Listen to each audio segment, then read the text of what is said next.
vous. Et avec votre esprit. Bonne nouvelle de Jésus-Christ selon Saint Luc. Gloire à toi, Seigneur. En ce temps-là, les apôtres dirent à Jésus, « Augmente en nous la foi. » Le Seigneur répondit, « Si vous aviez de la foi, gros comme une graine de moutarde, vous auriez dit à l'arbre que voici, déracine-toi et va te planter dans la mer, et il vous aurait obéi. Lequel d'entre vous, quand son serviteur aura labouré ou gardé les bêtes, lui dira à son retour des champs, viens vite, prendre place à table. Ne lui dira-t-il pas plutôt, prépare-moi un dîner, mets-toi en tenue pour me servir, le temps que je mange et boive. Ensuite, tu mangeras et boiras à ton tour. Va-t-il être reconnaissant envers ses serviteurs d'avoir exécuté ses ordres? De même, vous aussi, quand vous aurez exécuté tout ce qui vous a été ordonné, dites, nous sommes de simples serviteurs, nous n'avons fait que notre devoir. Acclamons la parole de Dieu. Louange à toi, Seigneur Jésus.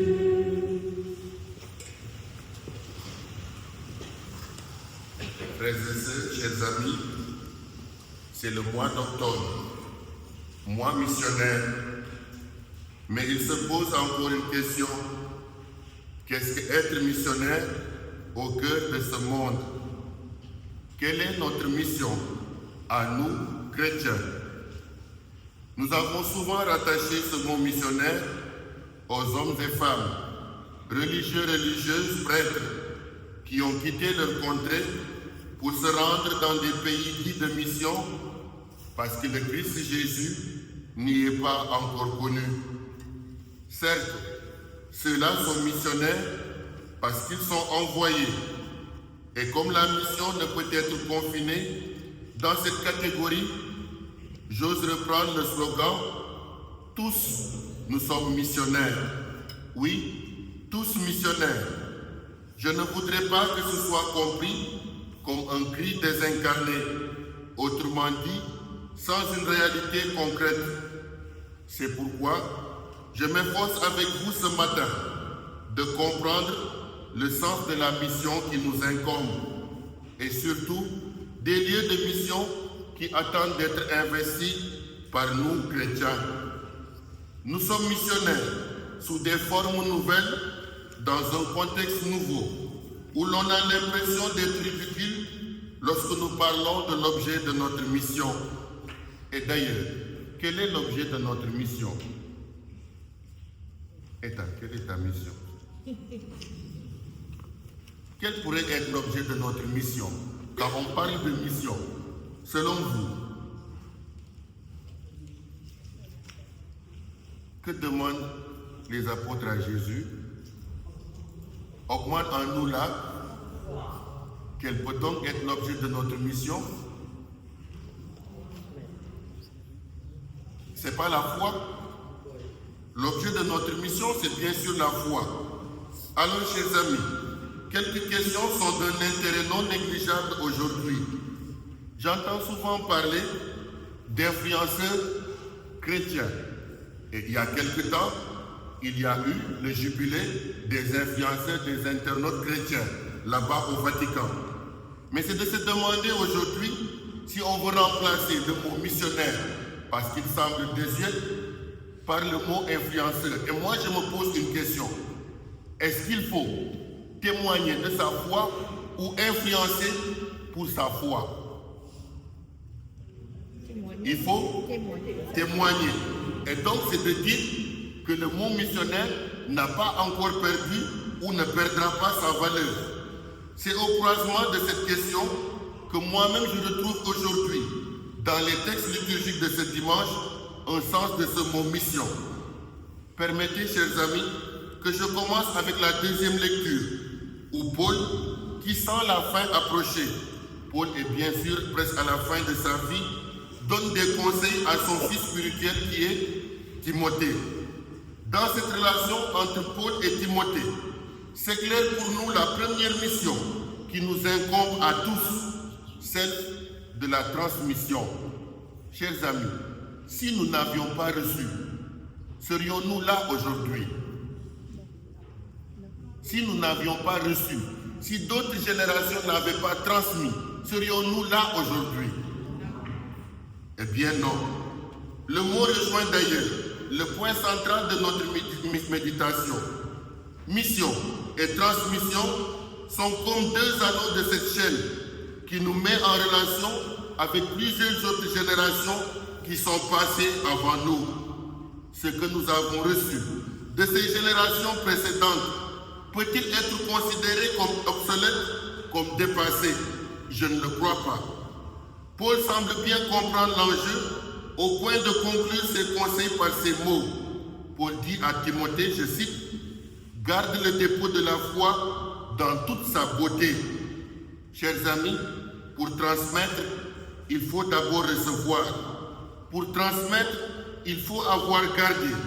Le dépôt de la foi, selon l'expression de Paul, n'est pas une chose nouvelle, certes, une chose malléable au gré des cultures et des courants. Aujourd'hui, dans nos familles, nous avons une mission de transmission. On peut peut-être se dire qu'il faut laisser les enfants grandir, ils choisiront eux-mêmes. Mais je vous donne un exemple. Le bébé, on lui donne à manger. Quand l'enfant commence à grandir, on lui apprend à manger. Il grandit encore, on lui apprend à se tenir debout, à se tenir correct. Et alors, pourquoi ne serions pas en mesure de transmettre ce qui est bien? Nous avons une obligation de transmission. Je ne dis pas une obligation de baptiser qui que ce soit, mais l'obligation de transmission est pour nous une mission. Oui, chers amis, et lorsque nous pensons de transmission et de mission, ce que nous transmettons, c'est l'Esprit Saint qui renouvelle en chacun de nous. On dit que c'est l'Esprit Saint qui fait toutes choses nouvelles et non les fausses intuitions qui voudraient aujourd'hui que tout change selon leurs envies et leurs désirs. Chers amis, avant d'aspirer à toute nouveauté, avons-nous gardé le dépôt de la foi? Saint Paul le dit bien, le dépôt de la foi dans toute sa beauté. Depuis Saint Paul jusqu'à aujourd'hui, le dépôt de la foi garde encore sa beauté. Ce n'est pas parce qu'il a traversé des âges, des années, que ce dépôt est tombé en désuétude. Non, ce dépôt est encore avec nous dans toute sa beauté. Les moyens peuvent évoluer. Bien sûr, nous avons les réseaux sociaux. Je me vois ici en train d'être filmé. Tout ce que je dis sera retenu contre moi. Les moyens peuvent avoir changé, oui, chers amis. Mais le message reste le même parce que le Christ, il est le même hier, aujourd'hui et il le sera encore demain. Oui, chers amis, les hommes changent. La preuve, vous avez un nouveau curé. Mais le message qu'il annoncera reste en lien avec ce que votre ancien curé, notre ancien curé, a annoncé, proclamé et vécu ici avec vous. Oui, chers amis, les hommes changent. Aujourd'hui, qu'on parle de missionnaires ou d'influenceurs, peu importe. Le danger, c'est d'aspirer à une nouveauté qui pourrait édulcorer la beauté du dépôt de la foi. Il y a certes des situations nouvelles que nous vivons, des situations qui nécessitent de nouvelles approches, mais l'enracinement est à la base. Avez-vous une fois vu un arbre sans racines? Non. Vous avez une fois vu un arbre sans racines? Alors il n'y a pas de chrétiens sans racines. Il nous faut nous enraciner dans ce qui fait la volonté même de notre foi. Ne renonçons pas à cette mission de transmission, même si c'est notre part de souffrance, comme dit Paul à Timothée. Chers amis, en parlant de souffrance, la première lecture tirée du livre du prophète Habakkuk confirme que les épreuves peuvent remettre en cause notre désir de participer à la mission. Notre foi peut bel et bien être mise à l'épreuve. Et notre foi est souvent mise à l'épreuve. Sur cette idée, je ne vais pas trop insister, puisque la souffrance est quotidienne sous nos yeux. Oui, chaque jour, nous expérimentons la souffrance. On peut même dire, comme Habakkuk, combien de temps, Seigneur, vais-je appeler sans que tu entendes? Mais le prophète lui-même nous offre aujourd'hui une réponse. En effet, la foi est synonyme de fidélité. Et lorsqu'on dit foi et fidélité, les deux mots ont la même racine. Parce qu'en latin, quand on dit fides, cela nous renvoie autant à la foi qu'à la racine même de la fidélité. Oui, chers amis, nous ne serons pas donc des hommes de foi quand tout va bien. Malheureusement, tout ne sera pas toujours bien. Il y aura des moments d'épreuve. Et dans ces moments d'épreuve, il nous faudra nous souvenir de ce lien entre foi et fidélité. C'est d'ailleurs ce que demande Habakkuk dans le livre que nous lui avons lu aujourd'hui. La foi est donc le point nodal entre mission et souffrance, dans une double dimension où il est permis aux fidèles, celui qui croit, de crier vers Dieu, de crier pour exprimer son ressenti. Ce n'est pas parce que nous avons dit à Dieu que la souffrance nous accable qu'il va cesser de nous aimer. Non, bien au contraire. Le cri que nous faisons monter vers Dieu est une prière. Mais à côté, comme dit le prophète Habakkuk, le juste vivra par sa fidélité. Notre cri ne peut être un désespoir. Chers amis, face aux épreuves, il me semble qu'il nous faut alors une bonne dose de foi. Oui, je dis une bonne dose de foi. Les apôtres disent à Jésus, augmente en nous la foi.